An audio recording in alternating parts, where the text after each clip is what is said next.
स्वर सुधा मंच पर प्रस्तुत है मालती जोशी की कहानी पुरुष सूक्त। एक छन्न सी आवाज हुई और डाइनिंग रूम का पूरा फर्श दाल भात से सने कांच के टुकड़ों से भर गया। ये दाल है कि जहर? नमक ही नमक भर दिया है, बाबूजी ने फुफकारते हुए कहा और तैश के साथ उठ खड़े हुए। सब के सब अवाक, उनका मुंह ताकते रह गए। उसी समय सुयश की सधी हुई रोबदार आवाज गूंजी, बाबूजी, प्लीज थोड़ी देर अपनी जगह पर बैठे रहिए। बाबूजी हैरत से देखते रह गए। बेटे की यह मजाल कि उनसे इस आवाज में बात करे। दूसरे ही पल उन्हें याद आ गया कि इस घर का मालिक वही है। इस बात का एहसास होते ही वे चुपचाप बैठ गए, ऊपर से चुपचाप पर मन में उफनते हुए। हंगामा सुनकर रसोई से पंडित और बाहर से गणपत दौड़े चले आए थे।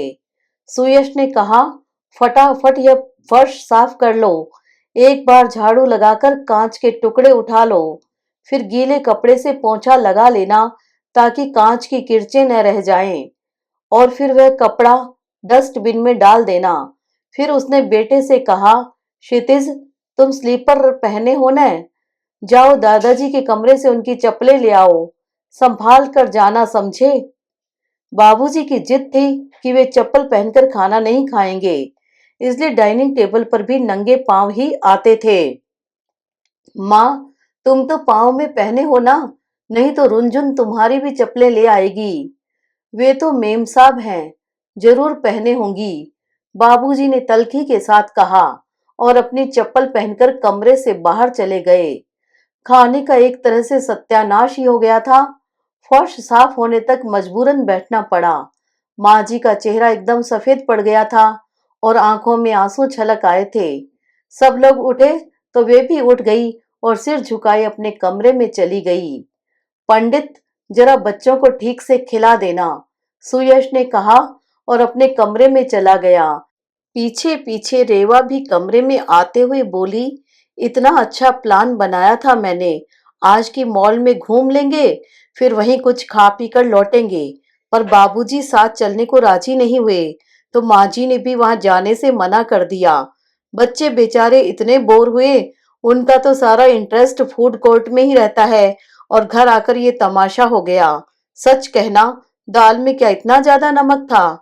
क्या पता, मैं तो अभी चख भी नहीं पाया था, और वैसे इस कोड का दाल के नमक से कुछ लेना देना नहीं है। मतलब, माँ बाबूजी की चाकरी छोड़कर तुम्हारे साथ मॉल घूमने गई थी ना, फिर तो यह होना ही था। देखो, तुम्हारे पास कोई स्टील का सेट हो तो निकाल लो, नहीं तो तुम्हारे सारे डिनर सेट बेमेल हो जाएंगे। क्या बात कर रहे हैं, सच कह रहा हूँ, बचपन से ही देखता आया हूं न। चावल में कंकड़ निकल आए तो, सब्जी में बाल नजर आ जाए तो, दाल में नमक मिर्च तेज हो जाए तो, शामत तो थाली की ही आती थी। आप लोग कुछ कहते नहीं थे? हमारी मजाल थी तब कुछ कहने की। मुझे तो माँ जी पर दया आती है, उनका चेहरा देखा नहीं कैसा हो गया था। बेचारी दिन भर लगी रहती हैं, ब्रश पर पेस्ट तक निकाल कर देती हैं, शेविंग के लिए गर्म पानी देंगी, सारा सामान निकाल कर देंगी, बाद में उठाकर भी रखेंगी, नहाने के लिए गर्म पानी वही निकालेंगी, गीजर का बटन खोलना भी बाबूजी को भारी लगता है। 5-5 मिनट पर आवाज देते हैं, 24 घंटे उन्हें हाजिरी चाहिए। माँ को बचपन से खटते हुए देख रहा हूँ, इसलिए चाहता हूँ कि कुछ दिन यहाँ आकर रहें, मेरी अफसरी का आनंद ये लोग भी उठाएं। पर कहाँ, 15 दिन भी तो चैन से नहीं रह पाते। पता नहीं वहाँ गांव में कौन सा खजाना गड़ा है। माँ जी तो बहुत खुश रहती हैं यहाँ पर, बाबूजी उन्हें टिकने ही नहीं देते। एक बात मैंने आपको बताई ही नहीं। कौन सी? अभी मंगलवार को अस्थाना जी के यहाँ सुंदरकांड का पाठ था, मैं माँ जी को लेकर चली गई थी, लौटकर पता चला एक कप शहीद हो गया है। गणपत बोला, पापा जी के हाथ से छूट गया था, पर मुझे लगता है उन्होंने जानबूझकर गिराया होगा। चाय के वक्त माँ जी जो सामने नहीं थी। सोचता हूँ मुझे कुछ न कुछ करना ही होगा। दूसरे दिन सुबह 9 बजे रेवा ने ससुर के कमरे में झांक कर पूछा, बाबूजी, आप नाश्ता टेबल पर लेंगे? या यहीं भिजवा दूं? क्यों, तुम्हारी सास महारानी कहाँ गई है? उन्होंने कड़क कर पूछा।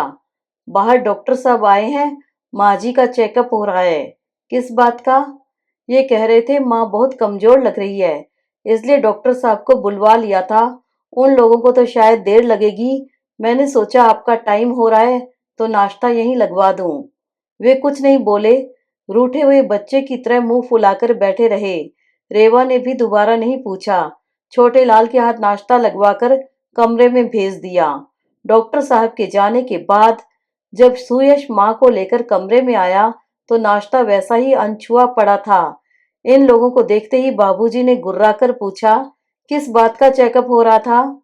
माँ इस बार बहुत कमजोर लग रही थी तो सोचा एक बार दिखा ही लेते हैं। डॉक्टर साहब कह रहे थे खून की कमी हो गई है। दवाइयां तो खैर लिखी ही हैं, पर कह रहे थे इन्हें आराम की सख्त जरूरत है। यहाँ आराम ही तो कर रही है, कौन सा पहाड़ तोड़ रही है? उन्होंने निष्ठुरता से कहा। माँ, सुयश ने कहा, तुम बाबूजी का नाश्ता गर्म करके ले आओ और अपनी भी प्लेट लेती आना। तुम्हारे बिना बाबूजी खाएंगे थोड़ी। माँ जब चली गई तो सुयश ने कहा, हाँ तो मैं कह रहा था माँ को आराम की सख्त जरूरत है। मैं भी तो वही कह रहा हूँ, यह कौन सा पहाड़ उठा रही है? वे जो भी कर रही है वह भी उनके लिए ज्यादा है। एक बात का शायद आपको एहसास नहीं है कि माँ अब पहले वाली नहीं रही।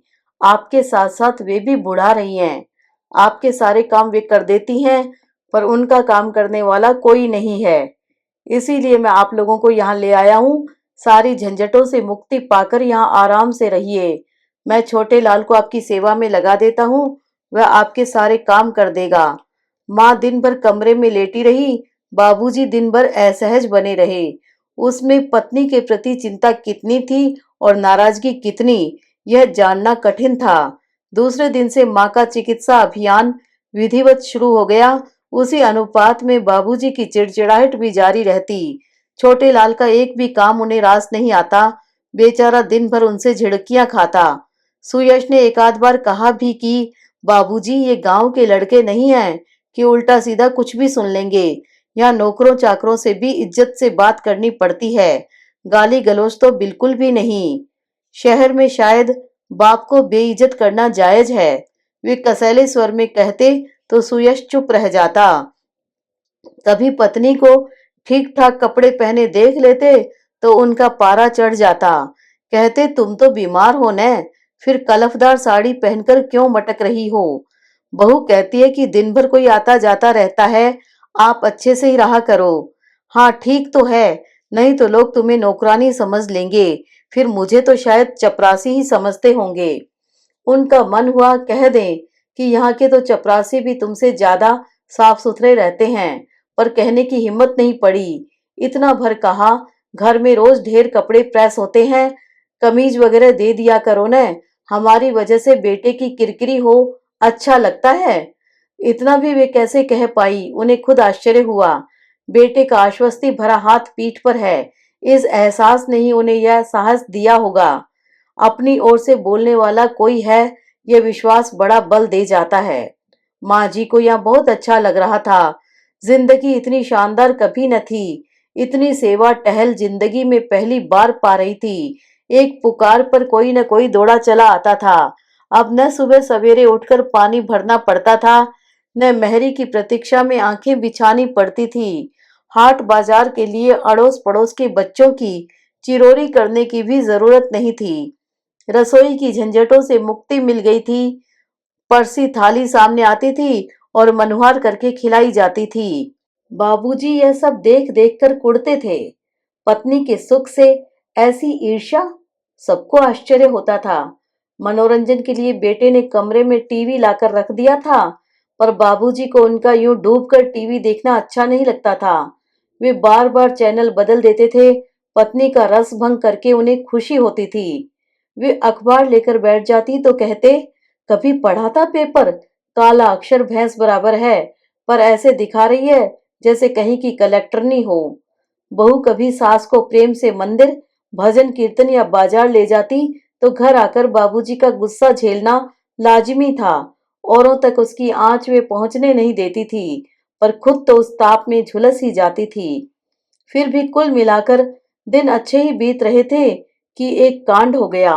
उस दिन संडे का स्पेशल लंच लेकर सब लोग अपने अपने कमरों में सुस्ता रहे थे कि गणपत ने आकर सूचना दी, मेहमान आए हैं 2 ऑटो में। बाहर आकर देखा, उनके मुरैना वाले पड़ोसी थे, बाबूजी के परम मित्र। 3 पीढ़ियां साथ थी, दादा दादी, बेटा बहू और पोता। पोते का इंजीनियरिंग में हो गया था, काउंसलिंग के लिए आए थे। माता पिता को तो साथ आना ही था। माँ बाबूजी से मिलने दादा दादी भी आ गए। चाचा जी, मुझे खबर तो की होती, स्टेशन पर गाड़ी भेज देता, घर ढूंढने में परेशानी तो नहीं हुई। मैंने भाई साहब को फोन कर तो दिया था, मुझे खुद हैरानी हो रही थी कि कोई लेने क्यों नहीं आया। तब तक बाबूजी बाहर आ गए थे। सुयश ने पूछा, बाबूजी आपको पता था ना कि ये लोग आने वाले हैं, तो घर पर बताना तो था। भूल गया, आप बता देते तो मैं खुद स्टेशन चला जाता। पता है वे लोग कितना परेशान हुए हैं। भोपाल में घर ढूंढना कोई आसान काम है। कह तो दिया कि भूल गया, अब क्या फांसी चढ़ाओगे? रेवा ने पति को इशारे से बरस दिया कि अब कुछ न बोलें, बेकार मेहमानों के सामने तमाशा होगा। वह भीतर आकर चाय की तैयारी में जुट गई। उस घर की बहू भी पीछे पीछे चली आई। उसने बताया कि वे लोग खाना भी खाएंगे, क्योंकि बाबूजी ने ताकीद कर दी थी कि खाना घर पर ही खाना। गाड़ी थोड़ी लेट हो गई थी, फिर भी पापा जी ने बाहर से खाना लेने नहीं दिया। बोले इतने लोगों का खाना बर्बाद होगा। रेवा समझ तो गई कि बाबूजी ने यह सब जानबूझकर किया है, पर वह वक्त गुस्सा करने का नहीं था।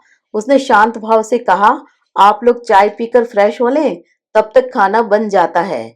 उसने फटाफट दाल चावल का कुकर चढ़ाया, गणपत से आटा गुंदवा कर रख लिया, फिर होटल में फोन करके 3 सब्जियां, रायता और एक मीठा मंगवा लिया।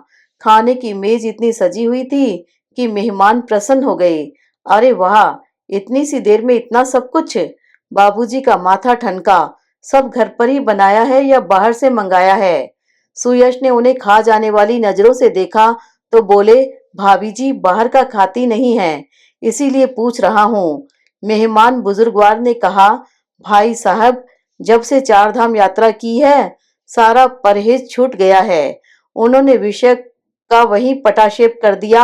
गरम फुलके परोसती हुई रेवा ने भी राहत की सांस ली। मेहमान 3 दिन रहे, बड़े प्रसन्न रहे। जाते हुए आशीष दे गए। यहाँ की खातिरदारी से वे लोग अभिभूत थे, और यह सच भी था। सुयश और रेवा ने कोई कसर नहीं छोड़ी थी। सुयश ने एक गाड़ी और ड्राइवर उन्हें दे दिया था। रेवा ने एक भृत्य उनके नाम कर दिया था। सुयश ने उन्हें बाहर की सैर करा दी थी। घर में रेवा ने अपनी पाक कला के जौहर दिखा दिए थे। मेहमानों को खुश तो होना ही था। वे बार बार माँ बाबूजी से कह रहे थे, आप दोनों तो जैसे स्वर्ग में रह रहे हैं, यहीं बने रहिए। बाबूजी को इतनी ज्यादा प्रशंसा हजम नहीं हो रही थी। जाते हुए उन्होंने ढिठोना लगा ही दिया, माफ कीजिए, उस दिन आप लोगों को होटल का खाना खाना पड़ा था, पर क्या करूं, गलती मेरी ही थी, मैं ही बताना भूल गया था। सुयश ने सुना और खून का घूंट पीकर रह गया। शाम को दफ्तर से लौटते ही सुयश ने कहा, बाबूजी आपने यह चश्मा कब बनवाया था? याद नहीं, 5-6 साल तो हो गए होंगे। क्यों? इतना गैप ठीक नहीं। सोच रहा था आप यहाँ आए हैं तो एक बार आंखें टेस्ट करवा ली जाएं। प्रस्ताव इतना आकस्मिक था कि बाबूजी को मना करने का कोई बहाना ही न मिला। सुयश उन्हें डॉक्टर के यहाँ ले गया। आंखें टेस्ट करवाकर नया नंबर लिया, फिर चश्मे की दुकान पर जाकर फ्रेम पसंद किया और ऑर्डर लिखवाया। लौटते समय उन्हें इधर उधर घुमाते हुए दर्शनीय स्थलों की जानकारी देता रहा। वे उदासीन भाव से सुनते रहे। एकाएक सुयश ने कहा, बाबूजी, बुरा न माने तो एक बात कहूं? कहो। हमने किसी भी बात का बुरा मानना अरसे से छोड़ दिया है। उन्होंने कसैले स्वर में कहा। उत्तर हतोत्साहित करने वाला था। शायद उन्हें अंदाजा हो गया था कि सुयश क्या कहने वाला है, इसीलिए उन्होंने यह रुख अपनाया था। सुयश ने फिर और भूमिका नहीं बांधी और ताबड़तोड़ कह ही डाला, उन लोगों के जाते समय वह होटल वाली बात उठाने की क्या जरूरत थी? वे लोग तो शायद उस बात को भूल ही चुके थे, पर आपने फिर से याद दिला दी। इस बात को न वे भूलेंगे और न मैं भूल पाऊंगा, क्योंकि घर आए मेहमान को बाहर का खाना खिलाने की हमारी परंपरा नहीं है। बाबूजी खासे तैश में थे। बाबूजी, अव्वल तो गलती आप ही की थी और इसे आपने स्वीकार भी किया है। आप तो जानते हैं कि रविवार शाम पंडित की छुट्टी होती है। फिर भी रेवा से जितना बन पड़ा उसने किया। पूरा खाना बनाने बैठ जाती तो रात हो जाती और वे लोग दिन भर के भूखे थे। फिर भी घर में दो दो औरतों के होते हुए खाना होटल से आए, ये शर्म की बात है। बाबूजी अपनी जिद पर अड़े थे। मैं होता तो आधी रात को भी कान पकड़कर उठाता और 10 लोगों का खाना बनवाता। मैं मानता हूँ आप बिल्कुल ऐसा कर सकते हैं, करते ही आ रहे हैं, पर मैं ऐसा नहीं कर सकता, क्योंकि पत्नी मेरे लिए पांव की जूती नहीं है, वह घर की लक्ष्मी है। ये क्यों नहीं कहता कि बीवी से डरता है? जोरू का गुलाम हो गया है तू। पत्नी की इज्जत करना अगर गुलामी है तो मैं गुलाम ही सही। और बाप की इज्जत करना कब सीखोगे? सुयश ने कोई जवाब नहीं दिया और गाड़ी घर की ओर मोड़ दी। अच्छा ही हुआ जो ड्राइवर साथ नहीं है, नहीं तो आज का यह संवाद कल पूरे दफ्तर में ब्रॉडकास्ट हो जाता। सुयश तो अपनी बात कह चुका था, पर बाबूजी अभी भी फनफना रहे थे। मुझे मालूम है तुम लोग मुझे सिर्फ माँ की खातिर झेल रहे हो, तो इतना एहसान करने की कोई जरूरत नहीं है। अपनी माँ को जितनी मर्जी हो रख लो, पर मेरा टिकट बनवा दो, मैं वापस घर जाऊंगा। आप तो ऐसा कहेंगे ही, क्योंकि आप पक्का जानते हैं कि माँ आपको अकेले जाने नहीं देगी। वैसे आप चिंता न करें, आप दोनों का टिकट बनवा रखा है, क्योंकि आजकल समय पर दिक्कत होती है। माँ यहाँ बहुत खुश है, उन्हें आराम मिल रहा है, वे बहू की सेवा पा रही हैं, बच्चों में उनका मन रमा रहा है। तो निश्चित था कि आपसे यह सब देखा नहीं जाएगा और आप घर जाने की जिद मचाएंगे, इसलिए मैंने पहले से टिकट का इंतजाम कर रखा था। बाबूजी फटी फटी आंखों से उसे देखते रह गए। सुयश ने ठीक ही कहा था। माँ किसी तरह रहने को राजी नहीं हुई।